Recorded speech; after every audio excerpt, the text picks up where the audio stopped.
اعوذ باللہ من الشیطان الرجیم بسم اللہ الرحمن الرحیم ان الذین حقت علیہم کلمۃ ربک لا یؤمنون، یقیناً جن لوگوں پر آپ کے رب کی بات ثابت ہو گئی وہ ایمان نہیں لائیں گے۔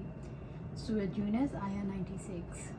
ان الذین حقت علیہم کلمۃ ربک، یقیناً جن لوگوں پر آپ کے رب کی بات ثابت ہو گئی، یعنی جن لوگوں پر اللہ تعالیٰ کے حکم سے آگ واجب ہو گئی، یہی بات لوح محفوظ میں ہے، لا یؤمنون، وہ ایمان نہیں لائیں گے۔ ان کی نافرمانیوں کی وجہ سے اللہ تعالیٰ کی ناراضگی ان پر ثابت ہو گئی، یعنی وہ لوگ جن پر یہ بات صادق آئی کہ وہ گمراہ، بھٹکے ہوئے اور جہنمی ہیں،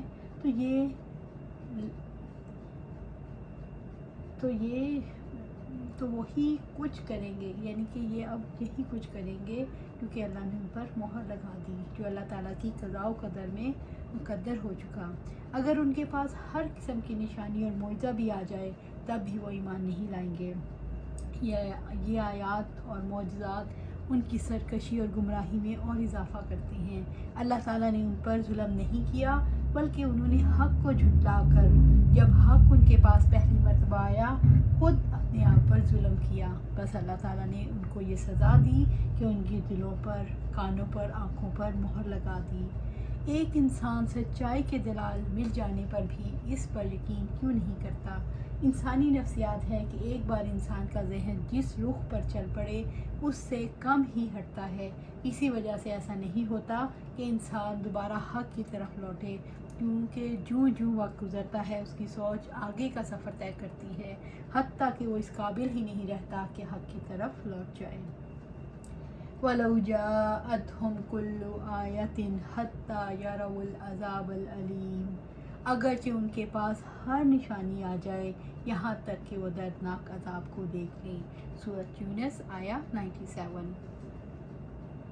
وَلَوْ جَاءَتْهُمْ كُلُّ آیَةٍ، اگرچہ ان کے پاس ہر نشانی آ جائے۔ پچھلے حکم کی تاکید ہے کہ اللہ تعالیٰ نے انہیں آگ میں داخلے کا حکم دے رکھا ہے، اس لیے وہ ایمان نہیں لائیں گے اور وہ کفر کی حالت میں ہی مریں گے، تاکہ اللہ تعالیٰ نے جو قضاء و قدر میں فیصلہ کیا اور جو وعدے کیے وہ پورے ہو جائیں۔ حتیٰ یروا العذاب العلیم، یہاں تک کہ وہ دردناک عذاب کو دیکھ لیں، یعنی وہ آپ صلی اللہ علیہ وسلم کے اور جو آپ صلی اللہ علیہ وسلم لے کر آئے ہیں اس کے انکار پر قائم رہیں گے، یہاں تک کہ وہ دردناک عذاب کا مشاہدہ کر لیں۔ اس وقت وہ ایمان لائیں گے جیسے فرعون غرق ہوتے ہوئے ایمان لایا تھا، لیکن اس وقت انہیں ان کا ایمان نفع نہیں دے گا۔ اس روز ظالموں کی معذرت انہیں فائدہ نہیں دے گی۔ کل انہیں یقین کے ساتھ معلوم ہو جائے گا کہ وہ گمراہی کے راستے پر چلتے رہے اور رسول جو کچھ لے کر آیا وہ حق ہے، مگر اس دن معذرت قبول نہیں ہوگی۔ حقیقت یہ ہے کہ اللہ تعالیٰ کی آیات انہی کو نفع دیتی ہیں جو قلب سلیم رکھتے ہیں اور توجہ سے سنتے ہیں۔ ہولناک عذاب آنے سے ہی سرکش انسان کیوں ایمان لاتا ہے؟ ہولناک عذاب دیکھ کر انسان کو اس کے سوا کوئی راستہ نہیں ملتا۔ ہولناک عذاب انسان کو خوف میں مبتلا کر دیتا ہے اور انسان کی فطرت کے اوپر پڑے ہوئے پردے ہٹ جاتے ہیں اور انسان سچائی کا اعتراف کر لیتا ہے۔ فَلَوْلَا كَانَتْ قَرْيَةٌ آمَنَتْ فَنَفَعَهَا إِيمَانُهَا إِلَّا قَوْمَ يُونُسَ لَمَّا آمَنُوا كَشَفْنَا عَنْهُمْ عَذَابَ الْخِزْيِ فِي الْحَيَاةِ الدُّنْيَا وَمَتَّعْنَاهُمْ إِلَىٰ حِینٍ، سو کیوں نہ کوئی بستی ایسی ہوئی کہ ایمان لائی ہو، پھر اس کے ایمان نے اسے نفع دیا ہو، یونس کی قوم کے سوا، کہ جب وہ ایمان لائے تو ہم نے اس دنیا کی زندگی میں ان سے رسوائی کا عذاب ہٹا دیا اور انہیں ایک وقت تک کے لیے سامانی زندگی دے دیا۔ سورۃ یونس آیا 98۔ فَلَوْلَا كَانَتْ قَرْيَةٌ، سو کیوں نہ کوئی بستی ایسی ہوئی، یعنی جتنی بستیوں نے اللہ تعالیٰ اور اس کے رسولوں، اس کی کتابوں اور آخرت کو جھٹلایا، آمنت کہ ایمان لائی ہو، یعنی عذاب دیکھ کر وہ ایمان لائے، فَنَفَعَهَا إِيمَانُهَا، پھر اس کے ایمان نے اسے نفع دیا ہو، یعنی کسی بستی کو عذاب دیکھ کر ایمان لانے کا کوئی فائدہ نہ ہوا، جیسا کہ رب العزت نے فرمایا، پھر جب انہوں نے ہمارا عذاب دیکھا تو کہنے لگے ہم ایک اللہ تعالیٰ پر ایمان لائے اور ہم نے ان کا انکار کیا جسے ہم اس کے ساتھ شریک بناتے تھے۔ پھر ان کا ایمان نہ تھا کہ انہیں کوئی فائدہ دیتا جب انہوں نے ہمارا عذاب دیکھ لیا۔ اللہ تعالیٰ کا طریقہ جو یقیناً اس کے بندوں میں پہلے گزر چکا ہے، اور اس وقت کافر لوگ خسارے میں رہے۔ سورۃ المومن آیا 84 اور 85۔ یہاں تک کہ جب ان میں سے کسی ایک پر موت آتی ہے تو کہتا ہے، اے میرے رب مجھے لوٹا دے تاکہ میں اس دنیا میں نیک کام کروں، اور جسے میں چھوڑ آیا ہوں ہرگز نہیں، بس ایک بات ہے جو کہنے والا ہے، اور اس دن تک ان سب کے آگے ایک برزخ ہے جب وہ اٹھائے جائیں گے۔ سورۃ المومنون آیا 99 اور 100۔ اللہ تعالیٰ مجبوری میں ایمان قبول کرنے والوں کے ایمان کو قبول نہیں کرتے، کیونکہ ایسے لوگوں سے عذاب دور کر دیا جائے تو دوبارہ کفر کی طرف لوٹ جائیں گے۔ الا قوم یونس کی قوم کے سوا، وہ یونس بن متی اللہ تعالیٰ کے نبی اور اس کے رسول تھے۔ یعنی یونس علیہ السلام کی قوم نے جب عذاب دیکھا اور ایمان لے آئی تو یہ عذاب دیکھ کر ایمان لانا نفع نہیں دیتا، یہ عمومی اصول سے مستثنیٰ ہے۔ یقیناً اس میں اللہ تعالیٰ کی حکمت ہے جہاں تک ہماری عقل اور فہم کی رسائی نہیں۔ اللہ سبحانہ تعالیٰ سورۃ صفات میں فرماتے ہیں، اور یقیناً یونس پیغمبروں میں سے تھا، جب وہ ایک بھری ہوئی کشتی کی طرف بھاگ گیا، پھر انہوں نے کوڑا ڈالا تو وہ مات کھانے والوں میں سے تھا، چنانچہ اس کو مچھلی نے نگل لیا، اور اس حال میں کہ وہ ملامت زدہ تھا۔ یقیناً پھر اگر وہ تسبیح کرنے والوں میں نہ ہوتا، یقیناً وہ اس دن تک مچھلی کے پیٹ میں رہتا جب وہ لوگ اٹھائے جائیں گے۔ پھر ہم نے اسے ایک چٹیل زمین میں پھینک دیا، اس حال میں کہ وہ بیمار تھا، اور ہم نے اسے ایک بیل دار پودا اس پر اگا دیا، اور ہم نے اسے 1,00,000 لوگوں کی طرف بھیجا، اس سے زائد ہوں گے، سو ایمان لائے تو ہم نے انہیں خاص مدت تک فائدہ دیا۔ سورۃ الصفات آیا 139 سے 148۔ اللہ سبحانہ تعالیٰ فرماتے ہیں کہ جب وہ ایمان لائے تو ہم نے اس دنیا کی زندگی میں ان سے رسوائی کا عذاب ہٹا دیا اور انہیں ایک وقت تک کے لیے سامان زندگی دے دیا۔ اللہ تعالیٰ نے ایمان لانے کے بعد قوم یونس کو عذاب سے ہلاک نہیں کیا۔ ایمان لانے کے بعد اللہ تعالیٰ نے عذاب ہٹا لیا اور انہیں دنیا اور آخرت کی رسوائی سے بچا لیا، اور ایک مدت تک انہیں دنیا سے نفع اٹھانے کا موقع دیا۔ یونس علیہ السلام کی قوم عذاب کے بعد جب ایمان لائی تو اپنے ایمان پر قائم رہی، جبکہ عمومی طور پر عذاب کے بعد ایمان لانے والے حالات درست ہونے پر ایمان پر قائم نہیں رہتے۔ یقیناً قوم یونس کے معاملے کی حقیقت کو رب خوب جانتا ہے۔ لوگ حق کو قبول نہ کرنے کے لیے کیا طریقہ اختیار کرتے ہیں؟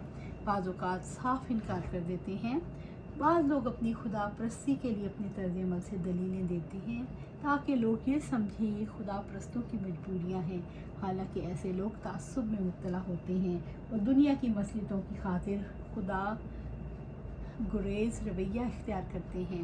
یونس علیہ السلام کس قوم کی طرف بھیجے گئے؟ یونس علیہ السلام عراق کے قدیم شہر نینوا کی طرف بھیجے گئے تھے۔ یونس علیہ السلام کی دعوت پر قوم کا رد عمل کیا تھا؟ یونس علیہ السلام کی دعوت پر قوم ایمان نہ لائی۔ یونس علیہ السلام نے قوم کے ایمان لانے پر کیا کہا؟ یونس علیہ السلام نے ہجرت کی اور یہ کہہ کر چلے گئے کہ اب اللہ تعالیٰ کا عذاب آئے گا۔ یونس علیہ السلام کے جانے کے بعد کیا ہوا؟ عذاب کی ابتدائی علامات شروع ہو گئیں۔ عذاب کی علامتیں دیکھ کر قوم یونس نے کیا کہا؟ عذاب کی علامتیں دیکھ کر قوم یونس علیہ السلام کی قوم نے اللہ تعالیٰ کے آگے جھکی، وہ اپنے مویشیوں، عورتوں اور بچوں کو لے کر میدان میں جمع ہو گئے اور اللہ تعالیٰ کے آگے عاجزی اختیار کرنے لگے، اور اللہ تعالیٰ نے ان سے عذاب ہٹا دیا۔ قوم یونس کے واقعے سے کیا پتہ چلتا ہے؟ جس طرح عذاب ظاہر ہونے سے پہلے کا ایمان قابل قبول ہے، اسی طرح عذاب واقع ہونے کے قریب کا ایمان بھی قابل قبول ہے، لیکن شرط یہ ہے کہ ایمان کامل ہو۔ اس قصے کو اس مقام پر لانے کا مقصد کیا ہے؟ اس قصے کو اس مقام پر لانے کا مقصد انکار کرنے والوں کو ڈرانا اور متوجہ کرنا ہے، اگر اب بھی مان جاؤ تو قوم یونس کی طرح سے عذاب سے بچ سکتے ہو۔ لوگوں کو یہ بتانا مقصود ہے، اگر لوگ اپنے رویے میں تبدیلی پیدا کر لیں تو اللہ بھی اس کے مطابق تبدیلی کر دیتے ہیں۔ وَلَوْ شَاءَ رَبُّكَ لَآمَنَ مَنْ فِي الْأَرْضِ كُلُّهُمْ جَمِيعًا أَفَأَنْتَ تُكْرِهُ النَّاسَ حَتَّى يَكُونُوا مُؤْمِنِينَ اور اگر آپ کا رب چاہتا تو جو زمین میں ہیں سب اکٹھے ضرور ایمان لاتے، تو کیا آپ لوگوں کو مجبور کریں گے یہاں تک کہ وہ سب مومن ہو جائیں؟ سورۃ یونس آیا 99۔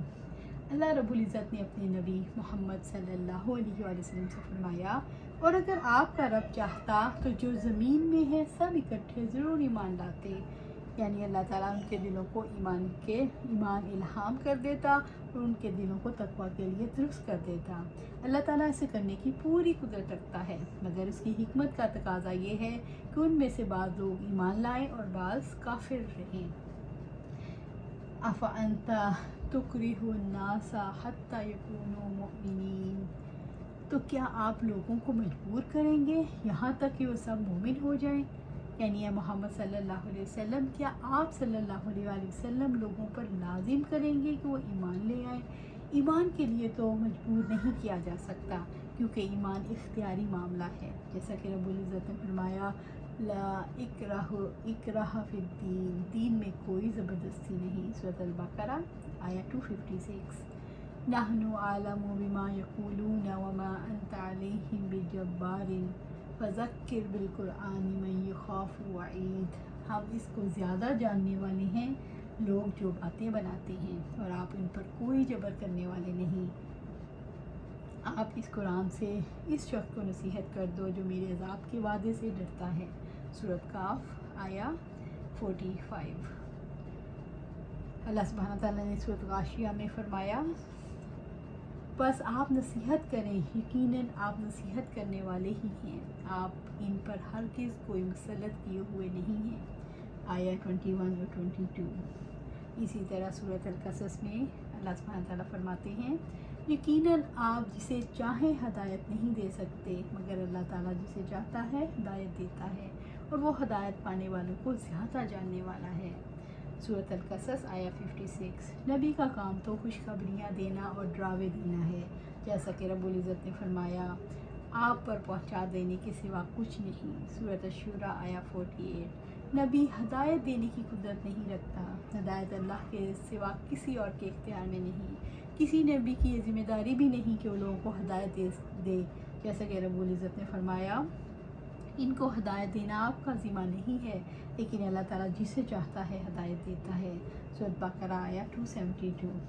رب العزت نے فرمایا، نے نبی صلی اللہ علیہ وسلم کی لوگوں کے ایمان پر حس پر انہیں تسلی دی، شاید آپ خود کو ہلاک کرنے والے ہیں کہ وہ مومن کیوں نہیں ہوتے۔ سورۃ الشورى آیا 3۔ اسی طرح سورۃ فاطر نے اللہ تعالیٰ فرماتے ہیں، تو کیا وہ شخص جس کے لیے اس کا برا عمل خوشنما بنا دیا گیا ہو پھر وہ اسے اچھا سمجھ رہا ہو؟ بس یقیناً اللہ تعالیٰ جس کو چاہے گمراہ کرتا ہے اور جس کو چاہتا ہے ہدایت دیتا ہے، چنانچہ آپ کی جان ان پر افسوس کر کے نہ جاتی رہے، یقیناً اللہ تعالیٰ خوب جاننے والا ہے جو کچھ بھی وہ کرتے ہیں۔ آیا 8۔ سورۃ فاطر آیا 8۔ تیرا رب چاہتا تو سارے مومن بن جاتے، اس سے مراد یہ ہے کہ اللہ تعالیٰ کے لیے ممکن تھا کہ انسان کو بھی دوسری مخلوقات کی طرح مجبور پیدا کر دیتا، وہ اللہ تعالیٰ کے احکامات کا مجبوراً پابند ہوتا، اس طرح سب لوگ مومن بن جاتے، یعنی وہ ایمان کے سوا کسی اور عقیدے کو اپنا ہی نہ سکتے، جیسے فرشتے، یعنی کفر کا ارادہ کرنے کی قوت ہی نہ انسان کو ملتی، وہ سب ایمان والے ہوتے، مگر یہ اللہ تعالیٰ کی مشیت نہ تھی۔ انسان کے بارے میں اللہ تعالیٰ کی اسکیم کیا ہے؟ انسان کے بارے میں اللہ تعالیٰ کی اسکیم ہے کہ اس نے انسان کے اندر ہدایت اور گمراہی کی استعداد رکھی ہے، اسے آزادانہ ماحول میں رکھ دیا کہ اختیار دیا کہ وہ ہدایت یا گمراہی کا راستہ اختیار کرنے کا خود فیصلہ کرے۔ اس کے لیے اللہ تعالیٰ نے انسان کو عقل عطا کی، اچھائی اور برائی کی تمیز دی، یہ دونوں اندرونی مددگار کے طور پر عمل کرتے ہیں، اور دوسری طرف پیغمبر بھیجے، کتابیں بھیجی تاکہ پیغمبروں کی دعوت سے نیکی کا شعور ابھرے، اس طرح انسان کے لیے ہدایت کا راستہ آسان ہو جاتا ہے، اور دوسری طرف شیطان کی کال سے ایک انسان کے اندر گمراہی کی استعداد ابھر کر سامنے آتی ہے اور انسان گمراہی کے راستے پر چل پڑتا ہے۔ اللہ تعالیٰ یہ چاہتا تھا کہ انسان اپنی فری ول سے اپنا راستہ منتخب کرے، یہی انسان کا امتحان ہے۔ وَمَا كَانَ لِنَفْسٍ أَن تُؤْمِنَ إِلَّا بِإِذْنِ اللَّهِ وَيَجْعَلُ الرِّجْسَ عَلَى الَّذِينَ لَا يَعْقِلُونَ۔ اور کسی انسان کے لیے ممکن نہیں کہ وہ ایمان لائے مگر اللہ تعالیٰ کے اذن سے، اور وہ ان پر گندگی ڈال دیتا ہے جو لوگ نہیں سمجھتے۔ سورۃ یونس آیہ 100۔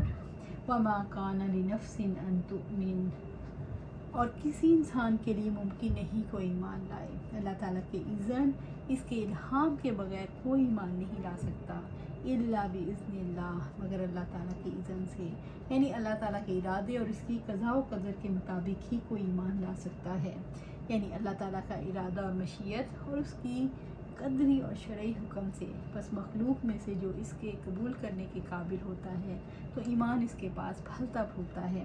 اللہ تعالیٰ اس کی توفیق سے نوازتا ہے اور اس کی رہنمائی کرتا ہے۔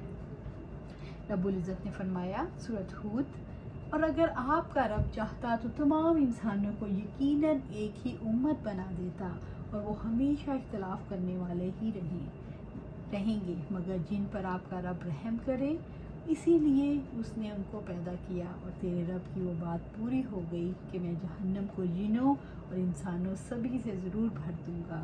سورۃ ہود آیہ 118 اور 119۔ کوئی شخص اللہ تعالیٰ کی اجازت کے بغیر ایمان نہیں لا سکتا۔ اس کا مطلب یہ ہے کسی کو اس دنیا میں ایمان کی نعمت اس وقت نصیب ہو سکتی ہے جب وہ اس طریقے پر چلے گا جو اللہ تعالیٰ نے مقرر کیا ہے اور جس پر اللہ تعالیٰ کے رسول محمد صلی اللہ علیہ وسلم چلے۔ اس کا مطلب یہ نہیں کہ کسی شخص کے دل میں ایمان کی چاہت ہو اور اس راستے پر چلنا بھی چاہتا ہو مگر اللہ تعالیٰ اس کے ایمان اور اس کے درمیان رکاوٹ بن جائے۔ اس کا مطلب یہ ہے کہ جو شخص ایمان لانا چاہتا ہے اللہ تعالیٰ اس کے لیے ایمان کا راستہ استوار کر دیتا ہے، یہی اللہ کا اذن ہے۔ وَيَجْعَلْ الرِّجْسَ، اور گندگی ڈال دیتا ہے، یعنی اللہ تعالیٰ جس پر چاہیں گمراہی اور شر ڈال دے، عَلَى الَّذِينَ لَا يَعْقِلُونَ، ان پر جو لوگ نہیں سمجھتے۔ اللہ تعالیٰ انہی پر گمراہی ڈالتا ہے جو اس کے دلائل پر غور نہیں کرتے، جو عقل سے کام نہیں لیتے، جو اللہ تعالیٰ کی نصیحتوں پر کان نہیں دھرتے۔ اللہ سبحانہ تعالیٰ سے دعا ہے کہ ہمیں اس سے بچائے کہ ہم عقل سے کام نہ لیں اور اللہ کی جو نعمتیں ہیں، جو اللہ کی انعامات ہیں، جو اللہ تعالیٰ کی آیات ہیں، اس سے ہم منہ پھیریں۔ اللہ سبحانہ تعالیٰ سے دعا ہے کہ ہمیں قرآن و سنت پر عمل کرنے کی توفیق دے اور اس پر استقامت عطا فرمائے۔ آمین یا رب العالمین۔